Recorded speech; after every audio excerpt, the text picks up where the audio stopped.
দিনটা ছিল শেষ দিন। না, না আমার শেষ দিন নয়। এই ২০২৪ সালের। আর সারারাত ধরে আমার নিজেকে মনে হচ্ছিল আমি হয়তো কোনো হসপিটালে শুয়ে আছি। এবার কতটা ভাগ্য খারাপ থাকলে মানে লম্বা মানুষদের সিট পড়ে একবারে আপার বার্থে। আর আমার উঠতে গেলে বারবার মাথায় লাগছিল।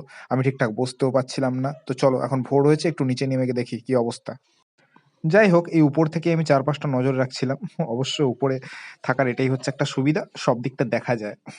আর রাত্রেবেলা যদি হঠাৎ করে ঘুম ভেঙে যাচ্ছিল, মনে হচ্ছিল কোনো লাশ কাটা ঘরে হয়তো পড়ে আছি।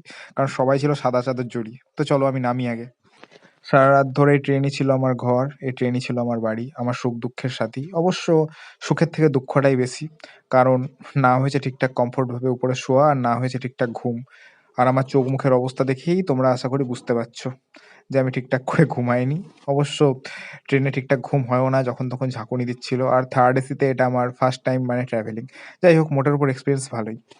তো আমি আগের দিন রাত ৮ঃ২৫ থেকে ট্রেনে চেপেছি আর এখন বাজে ভোর ৫:৩০।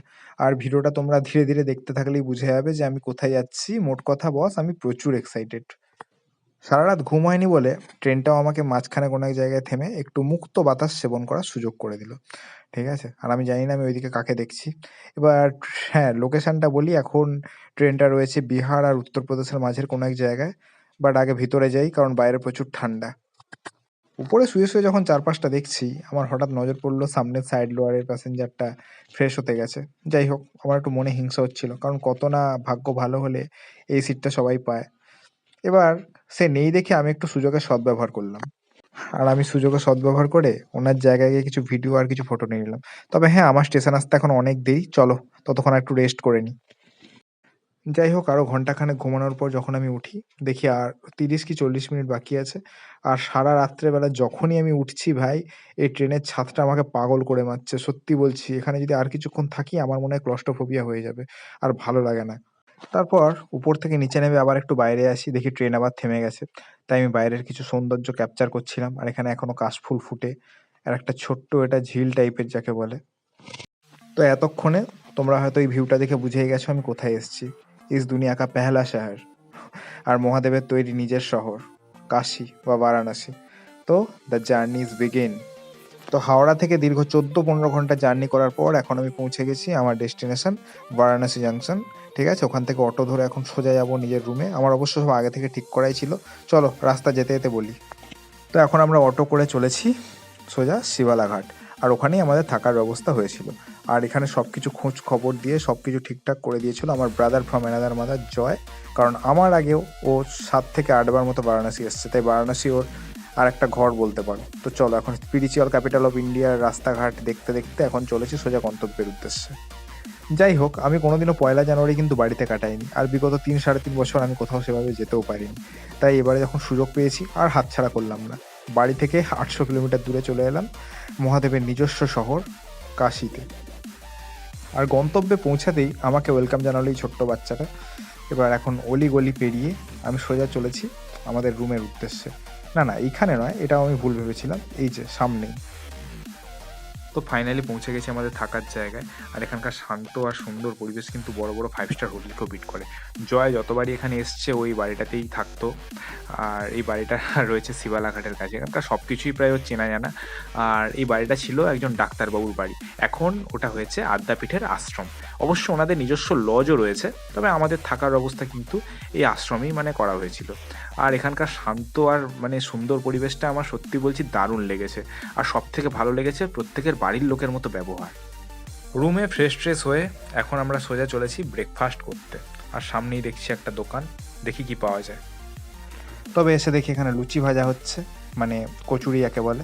তাই দেরি না করে আমিও ১ প্লেটের অর্ডার দিয়ে দিলাম তাড়াতাড়ি। তারপরে দেখলাম এই কচুরির মাঝখানে বা লুচির মাঝখানে মেথি আর অন্যান্য কিছু একটা মশলার পুর দেওয়া রয়েছে। যাই হোক মোটামুটি খেতে ভালোই ছিল। আর তরকারিটা ছিল এঁচোড়, কাঁচা ছোলা আর আলু দিয়ে, ভালোই লাগছিল। যার ৪ পিস নিয়েছিল ৩০ টাকা। মোটামুটি সকালের দিকে তোমার পেট ভরার জন্য উপযুক্ত খাবার। অবশ্য হেলদি বলবো না, কিন্তু ভালো। আর এই গাছের নিচেই রয়েছে একটা চায়ের দোকান। এছাড়া এখানে মালাই দুধও পাওয়া যায়। আর এই গলিতেই রয়েছে সেই কচুরি আর সিঙ্গাড়ার দোকান। আর এই পাশটা মেন রোড সোজা মন্দিরের দিকে। হ্যাঁ, বুক ঠুকে বলতে পারি আমি কিন্তু এত চা লাভার নই। তবে ভাই বেনারসের চায়ের মধ্যে একটা আলাদাই মানে আমেজ রয়েছে। সত্যি বলছি দারুণ খেতে ছিল। তো আমি এখন আশ্রমের মধ্যে ঘোরাফেরা করছি পিছন দিকটায়। আর এই দেখো উপরের দিকটায় সব দিকটা জাল দিয়ে ঘেরা, কারণ এখানে হনুমানের উৎপাত অনেক বেশি। তো এখন বাজে দুপুর ১টা, আর আমাদের খাওয়ার জন্য ডাক পড়েছে। আর বলে রাখি, যারা আশ্রম বা লজের গেস্ট, প্রত্যেকের জন্য কিন্তু দুপুরে খাবার ব্যবস্থা রয়েছে, ঠিক আছে? আদ্যা মায়ের প্রসাদ, তাও আবার সম্পূর্ণ বিনামূল্যে। তবে হ্যাঁ, তুমি চাইলে বাইরে গিয়েও খাওয়া দাওয়া করতে পারো, তবে আমরা এখানে খাওয়াটাই প্রেফার করলাম। এবার মায়ের প্রসাদে আজকে ছিল ভাত, ডাল, ফুলকপির তরকারি আর উচ্ছে আলু সেদ্ধ। এবার প্রসাদের রিভিউ দেওয়ার মতো সাহস আমার নেই, শুধু একটা কথাই বলবো, ঠিক আছে? বাড়ি থেকে এত দূরে ঘরোয়া পরিবেশে ভগবানের প্রসাদ, তারপর আবার এত সুন্দর একটা জায়গা, এর থেকে আর বেশি কি চাই বলো? তাড়াতাড়ি খেয়ে নিই, এবার আমি ঘুরতে যাব। খাওয়া দাওয়া শেষ করে এখন সোজা মেন রাস্তা ধরে হাঁটা লাগিয়েছি। কোথায় যাব, কোন দিকে যাব, এখন অবধি কোনো কিছুই ঠিক নেই, ঠিক আছে? না, আমি অবশ্য জানি কোন দিকে কি আছে, মোটামুটি কম বেশি ধারণা আমার আছে, কিন্তু চলো আপাতত আগে দেখি, মন যেদিকে টানে সেদিকেই যাব। এবার রাস্তায় কিন্তু অটো, টোটো সব কিছুই অ্যাভেলেবেল রয়েছে, সহজেই তোমাকে তোমার গন্তব্যে বললে পৌঁছে দেবে। তবে হ্যাঁ, আমি পায়ে হেঁটে চলাটাকেই বেশি প্রেফার করছিলাম তার থেকে বেশি। তারপর কি মনে হলো, মেন রাস্তা ধরে না চলে একটা গলি দিয়ে সোজা চলে এলাম হরিশ্চন্দ্র ঘাটে। তো এখন এই ঘাটে ঘাটেই ঘুরতে ঘুরতে যাবো সোজা মন্দিরের দিকে। তো এই মুহূর্তে আমি রয়েছি হরিশ্চন্দ্র ঘাটে, আর ঘাট এখন অতটাও খুব একটা বেশি ভিড় নেই, যথেষ্ট ফাঁকা রয়েছে, আর পিছনে কিছু চিতা জ্বলছে, আর এই সামনেই রয়েছে গঙ্গা, আর এখানে কিছু বোর্ড বাঁধা রয়েছে। আর বেনারসে ভাই সে কদিন একদম রোদই ওঠেনি যাকে বলে, আর সেই সাথে রয়েছিল হাড় কাঁপানো ঠান্ডা, পুরো অবস্থা খারাপ। তারপর ঘাটে ঘুরতে ঘুরতে হঠাৎ এপাশে দেখি কিছু সাপুরিয়া বসেছে, আর ভাই আমি সাপকে প্রচুর ভয় পাই, যার জন্য আমি সাপ থেকে অলরেডি দূরেই পালালাম। তুমি যদি হাঁটতে ভালোবাসো, তাহলে এই ঘাটটা হচ্ছে তোমার জন্য একদম আদর্শ পরিবেশ যাকে বলে। আর এখন চারপাশটা আমি লক্ষ্য করতে করতে যাচ্ছি, ছোটোখাটো কিছু দোকান বসেছে, আর চারপাশে যে পুরোনো অ্যানসিয়েন্ট মানে বাড়িগুলো, সেগুলো অনেক ইতিহাসের মানে সাক্ষী। আর কি বলবো, যদিও অত বড় মানে ইতিহাসবিদ আমি নই, তবু সত্যি বলছি, আমার এত ভালো লাগছিল না এসে। এতদিন শুধুমাত্র টিভিতে বা বইয়ের পাতাতেই পড়েছি, কিংবা ইউটিউব ভিডিওতেই দেখেছি। আর তারপর মনে হলো যে যদি এখন ঘাটেই ঘুরতে থাকি, তাহলে আর অন্য কোথাও যাওয়া যাবে না, তাই ভাবলাম এখন মেন রোডের রাস্তাটাই ধরবো ঘাট ছেড়ে। চারপাশে এত সুন্দর পরিবেশ আর এত হাওয়া যে আমার মনে হচ্ছিল যেন নদীর ঘাটে বসে বসেই আমি সময়টা কাটিয়ে দিই। কিন্তু না, এই এখানে বসে থাকলে আর বাকি অন্য কোথাও হয়তো যাওয়াই হবে না বা যেতে ইচ্ছেও করবে না। তাই ভাবলাম তাড়াতাড়ি মেন রাস্তাটা ধরে এখন যাব সোজা কাল ভৈরব মন্দির। কাল ভৈরবকে বলা হয় কাশীর কোতোয়াল বা মহাদেবের সেনাপতি। তাই সবার প্রথমে ওনার কাছেই পারমিশন নিতে হয়, ওনার মানে ইচ্ছে ছাড়া কোনো কিছুই এখানে পসিবল নয়। বাট যতই আমি ভাবি যে মেন রাস্তা ধরে এখন সোজা কাল ভৈরব মন্দিরের দিকে যাব, কিন্তু এই ঘাটের সৌন্দর্য আর এখানকার শান্ত পরিবেশ, এখানকার এই অ্যানসিয়েন্ট ঘরবাড়ি আর এই পুরনো মানে কত ইতিহাসের সাক্ষী, সব কিছু যেন আমাকে আটকে রাখছিল। আর এই নদী দেখে তো আমার মনে হচ্ছিল বস আগে একটু নৌকা বিহার করতে, কিন্তু না, ওইসবের অন্য অনেক টাইম আছে, ঠিক আছে? তো এখন আমি সোজা যাচ্ছি হেঁটে হেঁটে চারপাশের ঘাটটাকে এক্সপ্লোর করছি, আর সেই সাথে ঠান্ডা দুপুরের আমেজ, উফ আর কি চাই! এর থেকে আর মানে আমার অন্য কিছু বেশি চাওয়া পাওয়ার নেই, আমার ছেড়ে যেতে ইচ্ছে করছিল না ঘাটটাকে, কিন্তু চলো। তারপর একটা সিঁড়ি ধরে সোজা উপরের দিকে চলে গেলাম মেন রোডে যাওয়ার জন্য, ঠিক আছে? আর সিঁড়িগুলো ছিল যথেষ্ট উঁচু, যার জন্য আমাকে লাফিয়ে লাফিয়ে চড়তে হচ্ছিল। তো চলো এবার যাওয়া যাক। আর মনে হয় ঘাটের বদলে গলি চুজ করে আমি অনেক বড় ভুল করলাম, কারণ কোথায় কি আছে কি না আছে সত্যি খুঁজে তো সহজে পাওয়া যায় না। আর যাকেই জিজ্ঞেস করি মেন রোড কোন দিকে, তারা একবার ডান দিক বাম দিক করে কনফিউজ করে দিচ্ছিল। ওই কথায় আছে না, বেনারসের গলিতে যদি একবার তুমি যাও তাহলে তুমি হারিয়ে যাবে। সত্যি কথাটা কিন্তু কেউ ভুল বলেনি, অবস্থা খারাপ। আর তুমি যদি এখানকার লোকাল কেউ না হতো, তাহলে এই গলি কিন্তু তোমার জন্য একটা গোলক ধাঁধা যাকে বলে। সত্যি বলছি ভাই, আমার হালত খারাপ হয়ে গেছিলো রাস্তা খুঁজতে। তারপর আরও খানিকক্ষণ হেঁটে হেঁটে এপাশ ওপাশ ঘুরে ভবঘুরের মতন একে ওকে জিজ্ঞেস করে করে অনেক কষ্টে 30-40 মিনিট আরও ঘোরার পরে ফাইনালি মেন রাস্তা খুঁজে পেলাম। আর এখন গন্তব্য হচ্ছে কাল ভৈরব মন্দির। এই রাস্তা দিয়ে সোজা গেলেই মন্দিরের করিডোর। তো চলো যাওয়া যাক। আর এখন হাঁটতে হাঁটতে আমরা পৌঁছে গেছি গধুলিয়া চকে, আর এখান থেকেই কাশী বিশ্বনাথের গলি শুরু। আর কাল ভৈরব মন্দির অবশ্য তার আরও অনেকটাই আগে। আর যাকে জিজ্ঞেস করি সবার একটাই কথা, যে আরও সামনে সামনে, কিন্তু কত এক্স্যাক্ট সামনে সেটা কেউ বলছে না, কারণ পুরো শহরের এক্স্যাক্ট কোথায় কি সেটা কিন্তু কেউই তোমাকে বলতে পারবে না, বা জানলেও তোমাকে বললেও তুমি বুঝতে পারবে না। তাই যে যেটা বলছে অল্প অল্প করে জিজ্ঞেস করে হেঁটে যাওয়াই বেটার। হাঁটতে হাঁটতে আমরা চলে এলাম কাশী বিশ্বনাথের মেন মন্দিরের সামনে, কিন্তু তখনও জানতাম না কালভৈরব মন্দির আরও সামনের দিকে। তো ওপাশে কাশী বিশ্বনাথ মন্দির, এখানে মণিকর্ণিকা ঘাট, সব কিছু ফেলে আরও সামনে প্রায় 3 কিলোমিটার মতো আমাদের হাঁটতে হয়েছিল। আর সব্বার মুখে একটাই কথা, এই সামনে এই সামনে, প্রপার লোকেশনটা কেউই বলছিল না। আর বললেও বুঝতে পারতাম না, কারণ গলির মধ্যেই সব। অবশেষে আরও কিছুক্ষণ হাঁটার পর ফাইনালি পৌঁছে গেলাম কালভৈরব করিডোরের কাছে। আর এখান থেকেই লাইন শুরু হচ্ছে। তারপর একটা দোকান থেকে পুজোর সামগ্রী কিনে সেখানেই জুতো রেখে এখন চলছি মন্দিরের উদ্দেশ্যে। আর তখনও জানি না আরও কতটা ঘোর কাছের মধ্যে দিয়ে যেতে হবে, কারণ এখনও অনেক গলি গলি ঘোরা বাকি আছে। আর এই গলির মুখ থেকে শুরু হয়ে গেল লাইন, আর এর মাঝখানেই মানে লোক গাড়ি নিয়ে যাচ্ছে, এখানেই লোকের বাড়ি ঘর সব কিছু। মানে সত্যি বলছি, একটা অন্যরকম যেন গোলক ধাঁধার মধ্যে পড়েছি। প্রায় আধ ঘন্টার উপর এখন আমরা লাইনে দাঁড়িয়ে আছি। হ্যাঁ, মন্দিরে কিন্তু মোবাইল অ্যালাউ রয়েছে, বাট ওখানে বের করে ফটো না তুললেই হলো। আর এই দেখো, এর মাঝখান দিয়ে একটা গাড়ি ঠেলে বেরিয়ে যাচ্ছে। আর পুজোর সামগ্রীর মধ্যে যেটা দিয়েছে সেটাকে জনাই পাতা বা জোনাক পাতা নামে কিছু একটা বলছে, যেটা একটা অদ্ভুত ঝাঁঝালো সুগন্ধ। আর এই হচ্ছে মন্দিরের আসল দ্বার। এরপর আর ফোনটা ইউজ না করাই বেটার। তো চলো আপাতত যাই। তো ফাইনালি পুজো দেওয়া কমপ্লিট। আর যা বুঝলাম, পুরো মন্দিরটা একটা গলির মধ্যে, যার প্রপার লোকেশন কখনো মুখে বলে বোঝানো সম্ভব নয়, যার জন্যই কেউ ঠিকঠাক বলতে পারছিল না। আর ভিড় এত কখনোই হয় না। ওই দিন 31st ছিল বলেই একটু ভিড় বেশি হয়েছিল, নয়তো ভিড় ওখানে খুব একটা হয় না। আর পুলিশ প্রশাসন ওখানে এলেও যথেষ্ট দেরি করে এসেছিলো, যার জন্য ভিড় মেনটেন হতে একটু টাইম লেগে গেছিলো। তবে চলো, ভালোই ভালো সব মিটে গেছে। আর এখন যাচ্ছি মহামৃত্যুঞ্জয় মন্দিরের দিকে। আর এখন চলে এসেছি মহামৃত্যুঞ্জয় মন্দির, যেখানে রয়েছে ধন্বন্তরী কূপ। বলা হয় যে ধন্বন্তরী নাকি তার সমস্ত আয়ুর্বেদের জড়িবুটি এই কুয়োর মধ্যে ফেলে দিয়েছিলেন, যার জন্য এই জলে রয়েছে বিশেষ ঔষধি গুণ, যা শরীরের সব রোগকে নাকি নাশ করে। এছাড়াও রয়েছে এখানে শিব মন্দির, আরও অন্যান্য মন্দির। ঠিক আছে, এখানে মোবাইল অ্যালাউ থাকলেও আমি অতটা ভিডিও ভিতরে গিয়ে করিনি।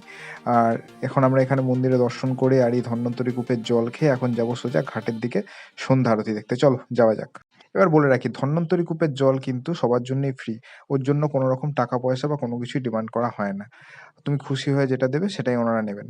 আর ওই মন্দিরটি রয়েছে কালভৈরব মন্দির থেকে মাত্র 450 মিটার দূরে। আর এখন যাচ্ছি সোজা ঘাটের দিকে। আর চারপাশটা দেখেছো কত সুন্দরভাবে সেজে উঠেছে। চলো যাই। আর এমনিতে আমাদের যথেষ্ট দেরি হয়েছিল, তাই আমরা হেঁটে হেঁটে এই গলির রাস্তাটা ধরলাম, যাতে শর্টকাটে একটু ঘাটে পৌঁছে যেতে পারি। জানি না সন্ধ্যা আরতি দেখতে পাবো কিনা।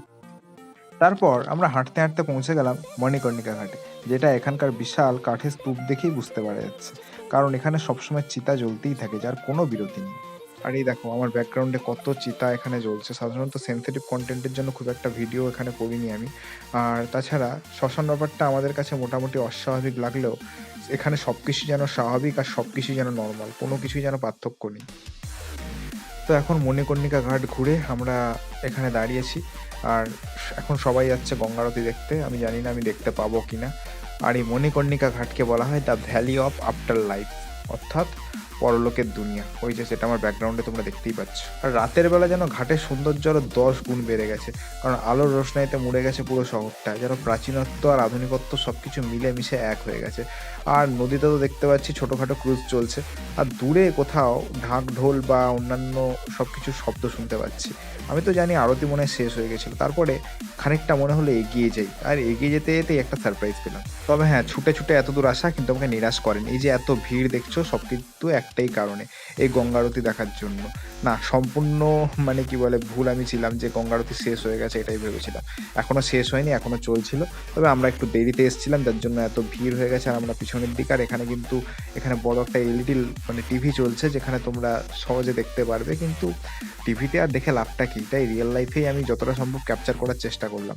অবশ্য একটু পিছনে ছিলাম, কিন্তু আমি যতটা সম্ভব হাতটা তুলে এই মানে ভিউটা নেওয়ার চেষ্টা করলাম, যেটা দেখার জন্য মানে সারা বিশ্ব থেকে অনেকেই ছুটে আসে এখানে। আর সত্যি বলছি, ঘাটের আরতি যে কত মনোমুগ্ধকর আর কত শান্তি লাগে দেখে, সেটা সামনে থেকে না দেখলে বোঝা যাবে না। সত্যি ভাই, এক অন্যরকম স্পিরিচুয়ালিটি, এক অন্যরকম ঊর্জা, অন্য একটা অরা যেন এখানে মানে কাজ করছিল। চারপাশটা একদম ফুল পজিটিভিটি, এক ফুল মানে স্পিরিচুয়ালিটিতে ভর্তি, মানে যেটা বলে বোঝাতে পারবো না। ঠিক আছে, আর এই যে আমার সামনেই দেখছো, অনেকে মানে উঁচু একটা খাটের মতো আছে, ওখানে দাঁড়িয়ে মানে ভিউটা নেওয়ার চেষ্টা করছে। তা আমিও ভাবলাম একটা ছোট্ট জায়গা দেখে যদি উঠতে পারি তাহলে আমিও পারবো। আর যেমন ভাবা তেমন কাজ, আমি উঁচু খাটটায় উঠে ফাইনালি সুন্দর করে গঙ্গা আরতিটা দেখতে পেলাম। শুধু তাই নয়, আমার মা বাবাকেও আমি ওখানে উঠতে হেল্প করেছিলাম, তবে পালা করে। আর মাত্র একজনেরই পা রাখার জায়গা ছিল, তাই কোনো মতে উঠে আমি যতটা সম্ভব নেওয়ার চেষ্টা করেছি। দেখাই তোমাদের পজিশনটা। আর এই যে দেখো, এখন মানে কি বলে, আমি এখানে একটা নিজের ছোট জায়গা করে ফেলেছি, যাতে আমি আরতিটা সুন্দর করে দেখতে পারি উঁচুতে উঠে। এবার আরতিও প্রায় শেষের দিকে, আর সেই বিকাল থেকে বেরিয়েছি, তাই খুব খিদেও পাচ্ছিল। তাই ভাবলাম এবার ঘাটের রাস্তা ধরে মেন রাস্তার দিকে যাই। আর এই আরতির যা সৌন্দর্য না, সামনে থেকে না দেখলে বস বোঝাও যাবে না। আরতি শেষ করে দশাশ্বমেধ ঘাটের এই সামনের দোকান থেকে খেলাম আমরা পনির ধোসা। আর খাবারের এত সুন্দর কোয়ালিটি ছিল যে বলে বোঝাতে পারবো না। আর এত সুন্দর ধোসা মনে আমি লাইফেই ফার্স্ট টাইম খেলাম। আর খিদেও সেই সময় পেয়েছিল জোর। এই যে এই দোকানটা থেকে খেলাম আমরা পনির ধোসা, যার দাম ছিল মাত্র 50 টাকা। এছাড়াও ইডলি, বড়া সবই এখানে পাওয়া যাচ্ছিল। আর তার পাশে বিক্রি হচ্ছিল বেনারসের একটা স্পেশাল সিগনেচার ডিশ, সেটা হচ্ছে মালাইও। আর হ্যাঁ, এটা কিন্তু শুধুমাত্র শীতকালেই পাওয়া যায়, সারা বছর নয়। তাই 50 টাকা দিয়ে আমিও নিয়ে নিলাম একটা ভাঁড়। আর দেখে যতটা টেম্পটিং লাগছে, খেতে ততটাও ভালো, উপর থেকে পেস্তা বাদাম ছড়ানো। তবে হ্যাঁ, যথেষ্ট মানে হালকা খাবার, কারণ মুখে দিলেই একদম মিলিয়ে যাচ্ছে, একদম যেন গলার কাছ অব্দি আর পৌঁছচ্ছেই না। যাই হোক, খেতে যথেষ্ট ভালো ছিল, পুরো মিল্ক ফ্লেভার যাকে বলে। আর এখন মেন রাস্তা ধরে সোজা যাচ্ছি হোটেলের দিকে। আর চারপাশে এত ভিড়, এত মানুষজন, আমার তো মনেই হচ্ছে না যে আমি স্পিরিচুয়াল ক্যাপিটাল অফ ইন্ডিয়াতে রয়েছি, কারণ এত সুন্দরভাবে এত আলো দিয়ে চারপাশটা সেজে উঠেছে যে বলে কাজ নেই। তো কালকে হচ্ছে 1 জানুয়ারি, মানে আগামীকাল ছিল 1 জানুয়ারি, যার জন্য হয়তো এত ভিড়। আর পরের দিন সকালে আগে মেন টার্গেট কাশী বিশ্বনাথ মন্দির যাব, তারপরে সারা শহর আর চারপাশটা ঘুরে দেখব। তাই আজকে জলদি ঘুমিয়ে পড়াটাই বেটার। আর এখন বাজে রাত 10:30, তাই জলদি আশ্রমে এসে খেয়েও নিলাম, কারণ জলদি ঘুমোতে হবে আর কাল ভোরে জলদি উঠতে হবে মন্দিরের লাইনের জন্য। তো ভিডিও আপাতত এখানেই শেষ। আর আমার নতুন বছর শুরু হবে বাবা কাশী বিশ্বনাথের দর্শন করে। আর যদি ভিডিও ভালো লেগে থাকে অবশ্যই লাইক, কমেন্ট, শেয়ার আর সাবস্ক্রাইব করে পাশে থেকো। খুব জলদি সেকেন্ড পার্ট আসছে। চলো, বাই।